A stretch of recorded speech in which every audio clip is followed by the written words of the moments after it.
Audio क्रमांक 10। पुस्तक का नाम भारतीय संस्कृति के आधारभूत तत्व।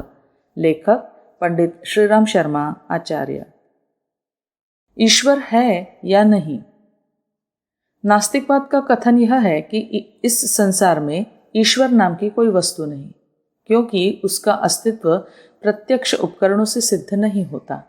अनीश्वरवादियों की मान्यता है कि जो कुछ प्रत्यक्ष है, जो कुछ विज्ञान सम्मत है, केवल वही सत्य है। चूंकि वैज्ञानिक आधार पर ईश्वर की सत्ता का प्रमाण नहीं मिलता, इसलिए उसे क्यों माने।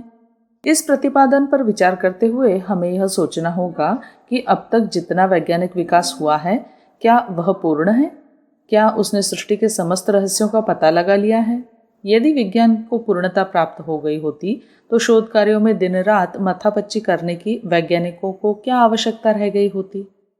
सच बात यह है कि विज्ञान का अभी अत्यल्प विकास हुआ है। उसे अभी बहुत कुछ जानना बाकी है। कुछ समय पहले तक भाप, बिजली, पेट्रोल, एटम, ईथर आदि की शक्तियों को कौन जानता था, पर जैसे जैसे विज्ञान ने प्रौढ़ता पाई आती गई, यह शक्तियां खोज निकाली गई।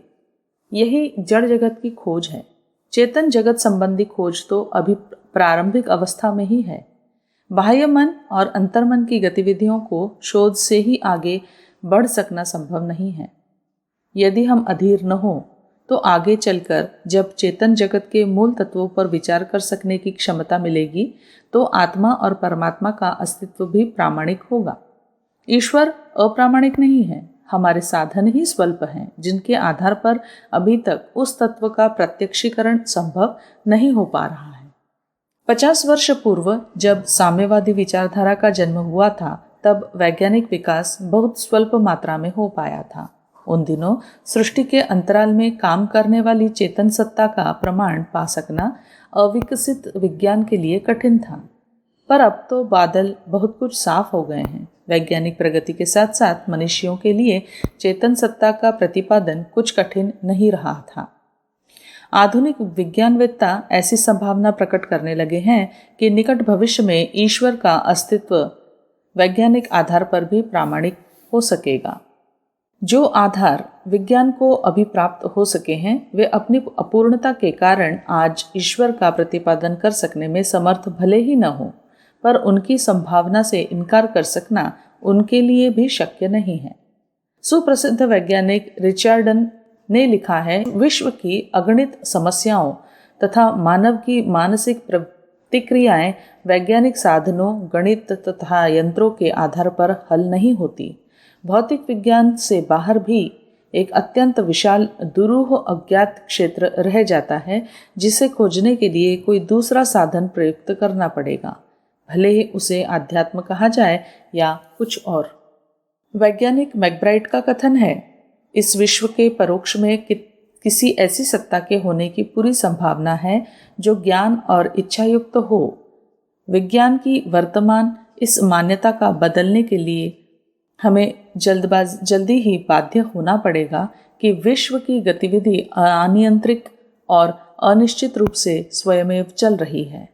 विज्ञान डॉक्टर मॉर्डल ने लिखा है, विभिन्न धर्म संप्रदायों में ईश्वर का जैसा चित्रण किया गया है वैसा तो विज्ञान नहीं मानता, पर ऐसी संभावना अवश्य है कि अणु जगत के पीछे कोई चिंतन शक्ति काम कर रही है।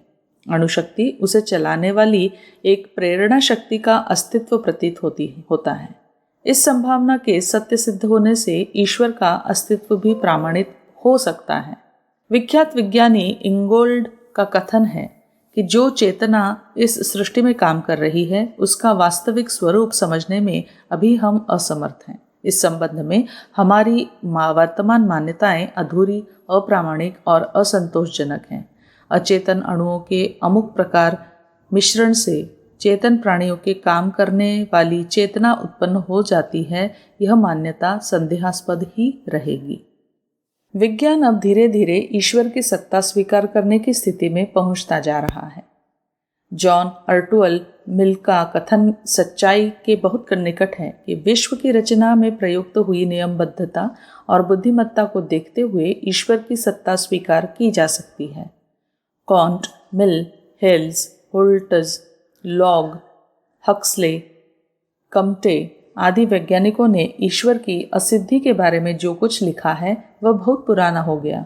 उनकी ये युक्तियां जिनके आधार पर ईश्वर का खंडन किया जाया करता था, अब असामयिक होती जाती हैं।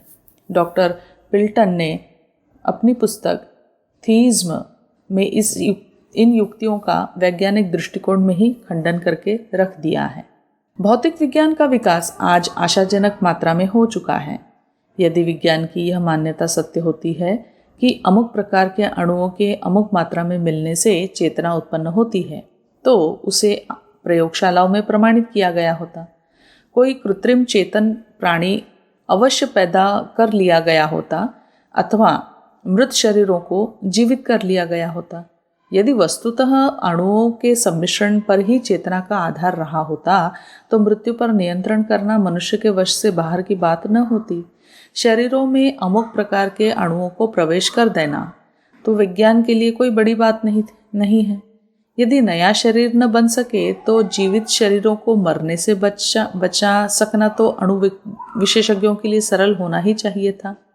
विज्ञान का क्रमिक विकास हो रहा है, उसे अपनी मान्यताओं को समय समय पर बदलना पड़ता है। कुछ दिन पहले तक वैज्ञानिक लोग पृथ्वी की आयु केवल 7 लाख वर्ष मानते थे और भारतीय ज्योतिर्विदों की उस युक्ति का उपहास उड़ाते थे जिसके अनुसार पृथ्वी की आयु 1 अरब 67 करोड़ वर्ष मानी गई है। अब रेडियम धातु तथा यूरेनियम नामक पदार्थ के आधार पर जो शोध हुई है उससे पृथ्वी की आयु लगभग 2 अरब वर्ष सिद्ध हो रही है और वैज्ञानिकों को अपनी पूर्व मान्यताओं को बदलना पड़ रहा है। विज्ञान ने सृष्टि के कुछ क्रियाकलापों का पता लगा लिया है, क्या हो रहा है इसकी कुछ जानकारी उन्हें मिली है, पर कैसे हो रहा है यह रहस्य अभी भी अज्ञात बना हुआ है। प्रकृति के कुछ परमाणुओं का मिलने से प्रोटोप्लाज्म जीवन तत्व बनता ही है, पर उस बनने के पीछे कौन नियम काम करता है इसका पता नहीं चल पा रहा है। इस असमर्थता की खोज को यह कहकर आंखों से ओझल किया जा सकता है कि संसार में चेतन सत्ता कुछ नहीं है। जॉर्ज डार्विन ने कहा है, जीवन की पहेली आज भी उतनी ही रहस्यमय है जितनी पहले कभी थी। Professor J.A. टॉमसन ने लिखा है, हमें यह नहीं मालूम कि मनुष्य कहाँ से आया, कैसे आया और क्यों गया। इसके प्रमाण हमें उपलब्ध नहीं होते और न यह आशा ही की है कि विज्ञान इस संबंध में किसी निश्चयात्मक परिणाम तक पहुंच सकेगा। On the nature of the physics world नामक ग्रंथ में वैज्ञानिक एडिंगटन ने लिखा है, हम इस भौतिक जगत से परे किसी सत्ता के बारे में ठीक तरह कुछ जान जगत से बाहर भी कोई अज्ञात सत्ता कुछ रहस्यमय कार्य करती रहती है। विज्ञानवादी इतना कह सकते हैं कि जो अल्प साधन उन्हें प्राप्त हैं उनके आधार पर ईश्वर की सत्ता का परिचय वे प्राप्त नहीं कर सके, पर उतना तो उन्हें भी स्वीकार करना पड़ता है कि जितना जाना जा सकता उससे असंख्य गुना रहस्य अभी छिपा पड़ा है। उसी रहस्य में से एक ईश्वर की भी सत्ता है। नवीनतम वैज्ञानिक उसकी संभावना स्वीकार करते हैं। वह दिन भी दूर नहीं जब उन्हें उस रहस्य के उद्घाटन का अवसर भी मिलेगा। अध्यात्म भी विज्ञान का ही अंग है और उसके आधार पर आत्मा, परमात्मा तथा अन्य अनेकों अज्ञात व्यक्तियों का ज्ञान प्राप्त कर सकना भी संभव होगा। ईश्वर दिखाई नहीं देता इसलिए उसे न माना जाए, यह कोई युक्ति नहीं है। अनेकों वस्तुएं ऐसी हैं जो आँख से नहीं दिखती, फिर भी उन्हें आधारों से अनुभव करते और मानते हैं। कोई वस्तु बहुत दूर होने से दिखाई नहीं पड़ती। पक्षी जब आकाश में बहुत ऊंचा उड़ जाता है तो दिखता नहीं। कोई वस्तु नेत्रों से बहुत समीप हो तो भी वह नहीं दिखाई देती। अपने पलक या आँखों में लगा हुआ काजल अपने को कहाँ दिखता है। यह नेत्र न हो, कोई व्यक्ति अंधा हो तो भी उसे वस्तुएं है या नहीं। चित्त उद्विग्न हो, मन कहीं दूसरी जगह पड़ा हो, किसी समस्या से चिंतन में लगा हो तो आँख के आगे से कई चीज़ें गुजर जाने पर भी वह दिखाई नहीं देती। बहुत बार सूक्ष्म वस्तुएं भी कहाँ दिखाई देती हैं। परमाणु या रोग कीटाणु बिना सूक्ष्मदर्शक यंत्र के दिखते नहीं। किसी पर्दे की आड़ में रखी हुई जमीन में गड़ी हुई वस्तुओं को भी आंख कहाँ देख पाती है। सूर्य के प्रकाश के कारण दिन में तारे नहीं दिखते।